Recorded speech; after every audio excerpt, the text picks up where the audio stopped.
90 साल का हूँ, तो बहुत मैं देखता रहा। अब आपको एक बात बताऊं, हमारे दादा राम जी बेरवा आपकी विधायक उम्मीदवार है, केकड़ी के हैं, बेरवा भाई के हैं, बेरवा जाति के, और इन्होंने वहाँ बहुजन समाज पार्टी की सदस्यता ली थी और बहुजन समाज पार्टी से अपनी बीवी को चुनाव लड़ाया केकड़ी में, और केकड़ी में 35,000 बेरवा, सब 35,000, ये आपके केकड़ी पड़ोस में, और उनकी बहू के वोट कितने आए बेरवा के? 2300। केकड़ी में बेरवा समाज में इनकी कोई वहाँ मान्यता नहीं है। मान्यता होती तो 35,000 में से केवल 2300 वोट आवे, तो वहां से नहीं है। जोड़ तोड़ मिठाई इन्होंने, जोड़ तोड़ मिठाई के दिल्ली में, और मैं देख रहा था हो क्या रहा है। मेरी कॉन्स्टिट्यूंसी का भाग्य किसको देंगे, इसको मैं देख रहा था। और यहाँ हमारे कई भाई, अब आपसे मैं पूछता हूँ, आप भी जवाब देना इसका कि भाई लाला राम जी बेरवा जैसे आपके बघेड़ा और विधानसभा में रेगर जाति से, बेरवा जाति से, खटीक जाति से कोई ऐसा इनके बराबरी का उम्मीदवार नहीं था क्या? 1000 उम्मीदवार है बघेड़ा और शाहपुरा में। खटीक भी शेड्यूल कास्ट वो भी है, बेरवा भी शेड्यूल कास्ट वो भी है, मेघुंसी शेड्यूल कास्ट वो भी है, आपके रेगर भाई शेड्यूल कास्ट वो भी है। इन जातियों में यहाँ पर 1000 से ज्यादा ऐसे लोग हैं कि जो पात्र थे, जिनको यहाँ जो है खड़ा किया जा सकता था कि भाई कैलाश मेघवाल तो हो गया 90 साल का, हम इसको अब लाते हैं। लाए किससे? केकड़ी से। तब मेरे भपका लगा, और भपका इसलिए लगा कि आप थोड़ा अपनी याददाश्त कायम करें। 2013 के पहले आपका ये विधानसभा क्षेत्र शाहपुरा, इसकी क्या हालत थी? विकास के काम नहीं हो रहे थे क्योंकि पात्रता नहीं थी। यहाँ काना भाई रेगर, नेहरू भाई रेगर, राम रतन भाई रेगर, कृष्णचंद जिनकर, महावीर प्रसाद जिनकर, ये सब यहाँ आपके एमएलए रहे।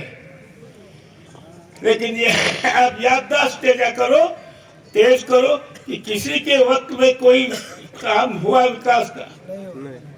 विकास के काम मैंने चालू किए, और विकास के काम 2013 के बाद, चुनने के बाद 2014 से चालू किए। और विकास के काम, बैठ जाओ, 2013 के बाद विकास के काम चालू होना हुए, और 2018 में मैं यहाँ हार गया, वापिस चला गया। जनता का मत है, आज भी चुनाव लड़ रहे हैं, हार जीत चुनाव में होती रहती है। उसके बाद वापिस आपके यहाँ विकास का काम ठप हो गया। याद करो ये सब। वापिस में 2015 में आया, 2015 में आने के बाद वापस मैंने आपके यहाँ विकास का काम चालू किया, और विकास के काम के साथ साथ मैंने भीलवाड़ा शाहपुरा जिले को जिला बनवा के बोल लिया। आज वो जिला है हमारा। भारत माता की जय। हमारा नेता कैसा, हमारा नेता कैसा, अब सवाल ये है कि जिला तो बन गया, घोषणा भी हो गई, पूजा भी हो गई, इसकी पैरावरी कौन करेगा?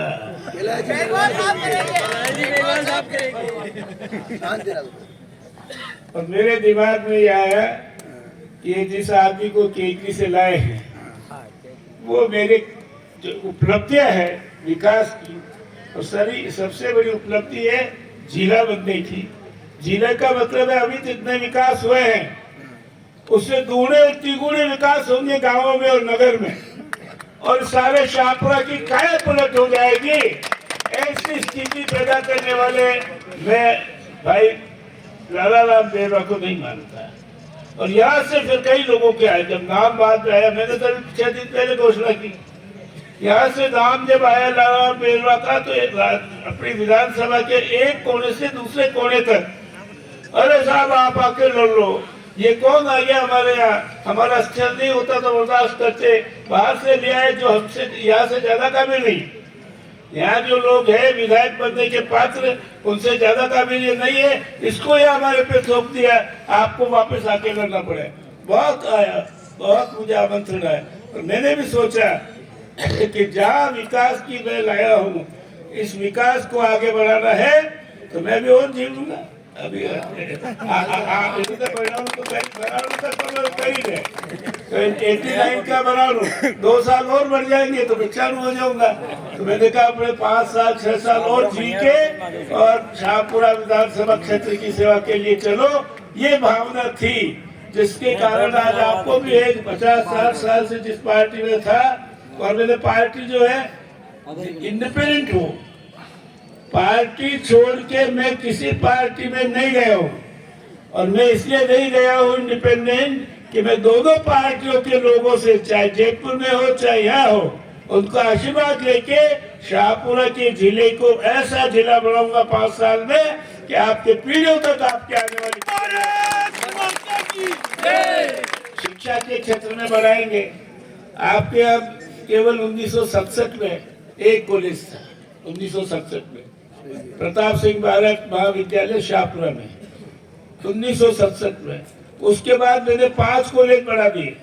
बंदेरा में कॉलेज बनवाया महाविद्यालय, आपके जो है फूलिया में कृषि विद्यालय महाविद्यालय बनवाया, आपके यहाँ शाहपुरा में लड़कियों का कॉलेज बनवाया। और भाई और बहनों, आज मैं आपको एक बात और कहता हूँ, इस पे सब ध्यान देना। यहाँ हमारे हायर सेकेंडरी स्कूल भी है, सेकेंडरी स्कूल भी है कई गाँवों तक। सेकेंडरी और हायर सेकेंडरी पास होने के बाद बच्चे कहाँ जाए पढ़ने के लिए? बच्चे तो जो है आप भेज दोगे कहीं, कोर्ट लेके ले जाएगा, रिश्तेदारों पे ले जाएगा। आप कभी बच्चों को भेज सकते हो क्या? कोई नहीं भेजना चाहेगा। अब इसलिए जरूरी है कि जहाँ जहाँ महाविद्यालय की शिक्षा है, वहाँ बच्चों के लिए हॉस्टल खुले, बालकों के लिए भी हॉस्टल खुले, और कई नए महाविद्यालय और हमारे क्षेत्र में खुले, और यहाँ पर बच्चों के हॉस्टल खुल के और अपनी महिला शिक्षा को भी आगे बढ़े, दूसरी शिक्षा को आगे बढ़े। ये मैं आपके सामने आज प्रॉमिस करता हूँ। भारत माता की। हर गरीब कौम की लड़कियों को, हर गरीब कौम के लड़कों को, जहाँ जहाँ भी महाविद्यालय है, चाहे फूलिया में है तो वहाँ हॉस्टल बनेगा, चाहे शाहपुरा में है तो वहाँ हॉस्टल बनेंगे, जहाँ बंदेला में है तो वहाँ हॉस्टल बनेंगे। वहाँ पर हॉस्टल बने और नए महाविद्यालय खुलेंगे, वहाँ पे हॉस्टल बनवाऊंगा, क्योंकि शिक्षा में बहुत पीछे है अपन। शाहपुरा पीछे क्यों रहा बताओ आपको? 1952 इस देश में चुनाव चालू हुए, राजस्थान विधानसभा में भी चुनाव चालू हुए, और उस रोज ये क्षेत्र शेड्यूल्ड कास्ट के लिए रिजर्व हो गया। अब शेड्यूल्ड कास्ट के जितने आपके यहाँ 12-13 विधायक चुने गए, वो सब आपके सामने है। वो कोशिश करना चाहे थे, लेकिन कोशिश करने का उनको ज्ञान नहीं था। आज इस जिले के बाद कहाँ से पैसा आएगा, कैसे आएगा, क्या काम का होगा, ये आज किसी की कल्पना हो सकती है क्या?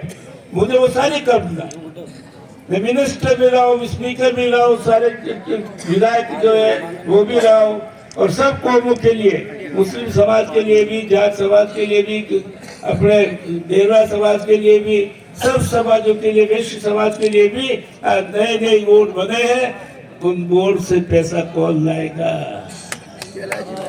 और इसलिए सब ओणम में झेलते हुए भी, ओणम में, क्योंकि कई लोग कहे कि भाई क्यों लड़ रहे हो, तो मैंने कह दिया मेरे क्षेत्र के विकास को मैं गलत हाथों में नहीं जाने देना चाहता, और इसलिए लड़ रहा हूँ। और मेरे क्षेत्र की जनता मुझे फिर से 5 साल विकास का मौका देगी, उसमें को मैं लेना चाहता हूँ, और इसलिए मैं वापिस चुनाव लड़ रहा हूँ। तो अब आपसे निवेदन है, 2 निवेदन आज की तारीख। यहाँ अपन ने टैक्स क्यों लगाया?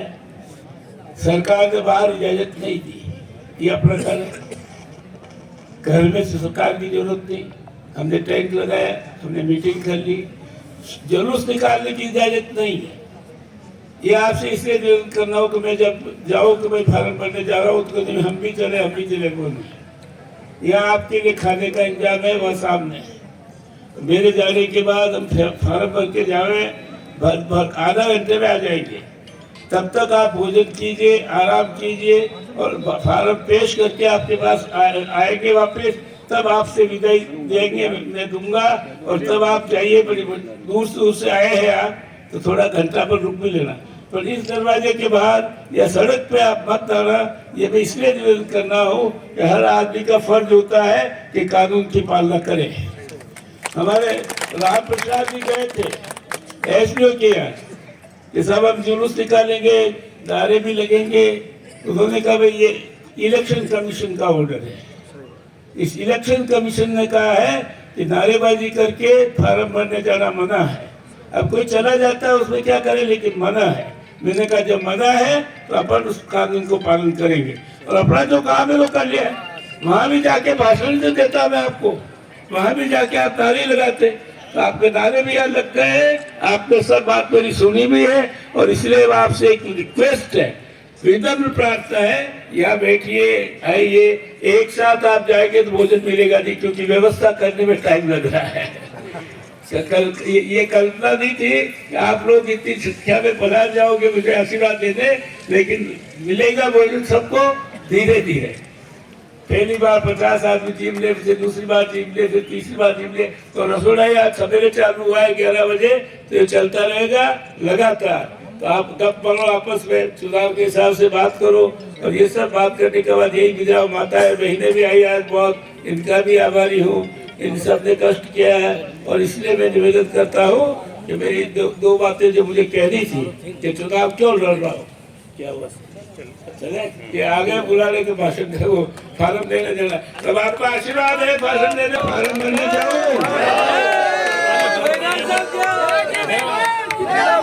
कह दो अपने यारों से जीतेंगे हजारों से, कह दो अपने यारों से जीतेंगे हजारों से, कह दो अपने यारों से जीतेंगे हजारों से, कह दो अपने यारों से हजारों से।